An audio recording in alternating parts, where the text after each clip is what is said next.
Hello. Welcome on back to my channel. For today's tutorial, I put together a look that is really for those watching who are beginners at makeup. You want something that's a little bit more achievable, not so intimidating with all the harsh contouring and the highlighting and lashes and eyeshadows, and something that's nearly foolproof. And not to mention, this isn't about transforming into a whole other person. This makeup look looks beautiful on just about any woman or man who wants to wear it because it's really soft and it's really subtle. I'm really grateful to have partnered up once again with City Beauty for this tutorial. So if y'all want to learn how I created this look right here, then keep on watching.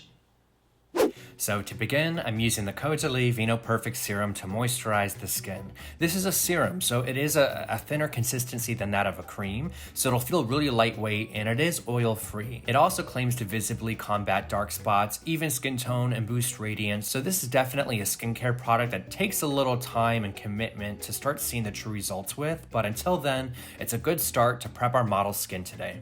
Next, I'm using the City Beauty Line Blurring Wrinkle Filler and using this on areas where makeup is prone to crease, such as around the eyes. I used this in my last tutorial, and as I had said then, this product does exactly what it claims to do, which is fill in creases, instantly blur the look of wrinkles and fine lines, and plump the skin from the inside out. Now, of course, the model in my last tutorial I'm referring to was nearly 30 years more mature than today's model. Our model today, Avalon, doesn't have any fine lines or wrinkles, but I find this product does a really nice job of blurring the appearance of pores, and makeup sits quite nicely on top of it.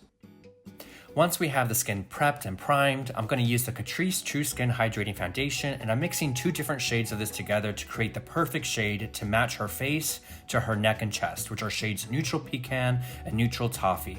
This mixture literally created the perfect match to the rest of her body, which I'll zoom out here in a minute to show you.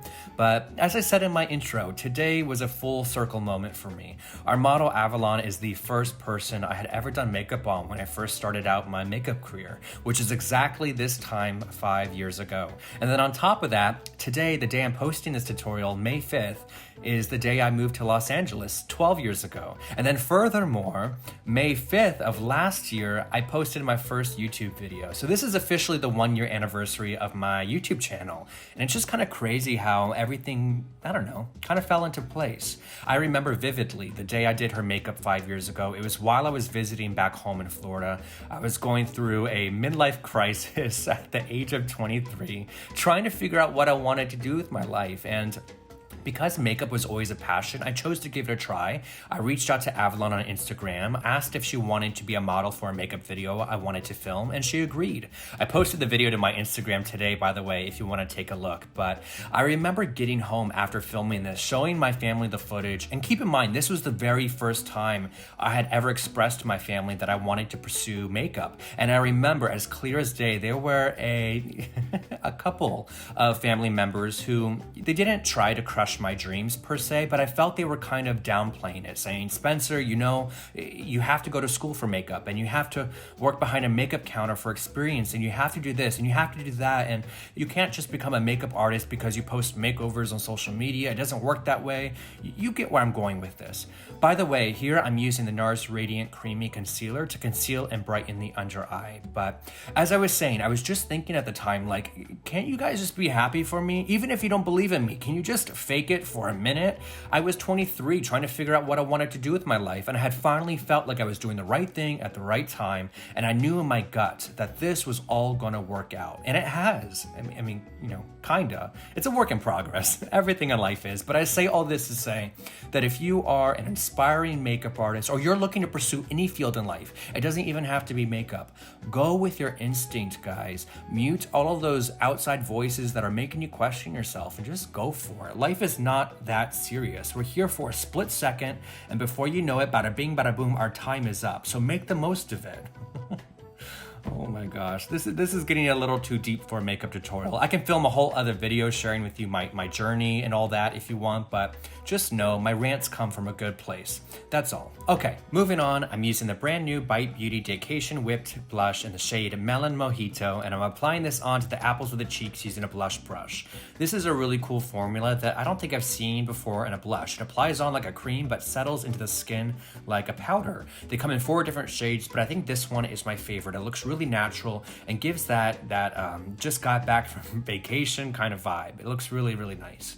Once we have this applied, I'm going to use the one size translucent setting powder to set the makeup into place, and I'm using a large fluffy face brush to do this. You can see how this powder mattifies the skin and almost gives it that blur effect. Especially if you're someone who has texture along the skin, a luminous finish isn't always the best choice because it can accentuate texture. In this case, our model Avalon does have a slight bit of texture around the jawline and cheeks, and it's completely normal. In fact, I'm really happy to have a model that has, realistic skin. And I toned down the studio lights a little in this video today so you can really see that texture. Sometimes bright lights can kind of wash it out and give the appearance of smoother skin, but it's important you see this because it's completely normal, as I said. And I think we forget sometimes what normal skin looks like in the beauty community because of the use of filters and bright lights. And listen, I'm the first one to admit, I love a good filter. I love bright studio lighting, but there is no makeup product in the world that can completely diminish texture. And that's the truth. This girl is drop dead beautiful and her skin is too. But what will help reduce the appearance of texture is powder because it mattifies the skin and makes texture less dimensional. For the concealer around the eyes, I'm using the same one size powder but applying it on with a sponge so I can get in those hard to reach places. Once I have the foundation set, I'm going to use this Kosas Cloud Set powder in the shade Silky to bronze up the skin and give it dimension by applying to the perimeter of the forehead and the hollows of the cheekbones. Usually for this step, you've seen me use a cream or liquid contour product in the past in other tutorials, but for the sake of today's video and keeping everything easy and beginner friendly, we're going to opt for this powder bronzer instead of that crazy contouring process with the stripes and lines and all that, which can be a little intimidating, especially for someone who's just beginning out and looking for a simpler process. With powder, you can get a very similar result, and it's much more realistic for someone who's looking for a quicker option than using creams. Here, what you see me doing is I'm baking the jawline by using an additional amount of powder and placing it right under the cheek bronzer to sit there for a few minutes. It's going to leave behind a brighter appearance once we wipe it away, thus giving a more defined and structured contour. And it's really easy. It's hard to mess this one up, guys. All you got to do is just place it right underneath that bronzer, and I'm placing a little along the sides of the nose too. This really makes the biggest difference in the end results. Next, I'm using this liquid eyeshadow from Rare Beauty in the shade Nearly Mauve, and I'm placing this right on top of the lid before blending it up and out. This eye look today is going to be super easy, y'all. We're only using this one product, and I'm only using this one brush, which I think came with an eyeshadow palette from Anastasia Beverly Hills, but truly, if you're using this liquid eyeshadow on yourself, you can apply it on directly with the wand, or you can dab it on with your finger and then blend it out in windshield wiper motions until it's diffused out the way you like. You can also add more or build it up depending on how opaque you want it to be, but all I wanted today was a sheer wash of color on the lid. I didn't want anything crazy like eyeliner or glitter or even eyeshadow. I just wanted to use one product that was quick and easy. And what's nice with this liquid eyeshadow is that you can use it as a liquid blush or as a liquid lipstick, so it's quite versatile. But it alone on the lids, as you can see here, looks really beautiful. It's subtle, it's soft, and understated. Then, with this brow pencil from Anastasia Beverly Hills, I'm going to begin filling in and shaping her brows. The shade I'm using in this pencil is the shade Taupe, which is perfect for her. It has a cooler undertone and has enough density to it where I can build up her brow to have the depth and color as her hair. You saw me brush the hairs downwards first, and that was just to remove any foundation or powder buildup in the brows, and also to get a clear view of the upper portion of her brows.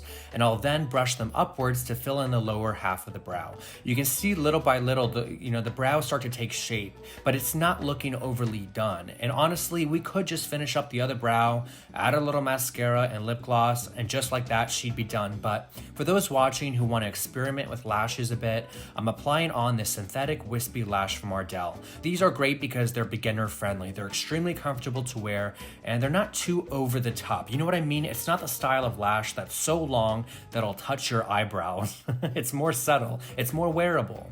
Here, I'm just wiping away that powder that we've let bake there for the last few minutes, and as you see, it wipes right off, leaving behind just a hint of brightness. Next, I'm using the Catrice More Than Glow highlighter in the shade Beyond Golden Glow to add some radiance to the skin. I'm dusting this onto the cheekbones, the brow bone, down the center of the nose, and the cupid's bow, and I'll even pop a little into the inner corners of the eyes. I've really been loving this highlighter lately. It looks incredible on the skin. I've been wearing it for a little while now. I wear the shade, it's called Supreme Rose Beam, which is perfect for those with a fairer skin tone, and not to mention they're only $6. You can get them from Ulta. I'll link it down below. They're worth every single penny. Alright, so now that we're done with that, I'm going to use the L'Oreal Carbon Black Voluminous Mascara and lightly apply this to the bottom lashes. And I should mention that I applied a coat of the same mascara to the top lashes earlier off camera before I had added on the false lashes. Next, for lips, I'm using the City Lips Plumping Lip Gloss in their clear shade. They have them in several shades, but I love the clear one because it goes well with anything. This is one of my favorite products from the brand. I have a discount code with them. It's Spencer. I'll link it down below with all the details, but what I love about this gloss is that it's a lip plumping gloss. So it'll tingle just a little bit as it works its magic, but it doesn't burn or irritate or anything like that. It just gives the lips that extra plump of volume and hydration with a tint of color, which is all we need today for the lips. I'll put a side by side here so you can see what I mean. The lips appear noticeably more plump and hydrated, right?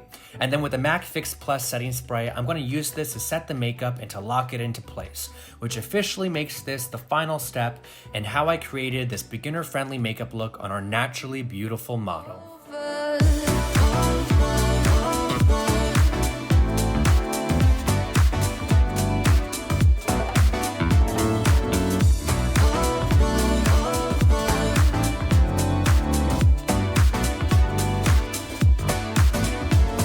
There we have it, kids. I hope you guys enjoyed today's tutorial. If you did, be sure to give this video a big old thumbs up and subscribe to the channel. You can also check out more of my work on my Instagram at Painted by Spencer. And until next time, I'll see you soon.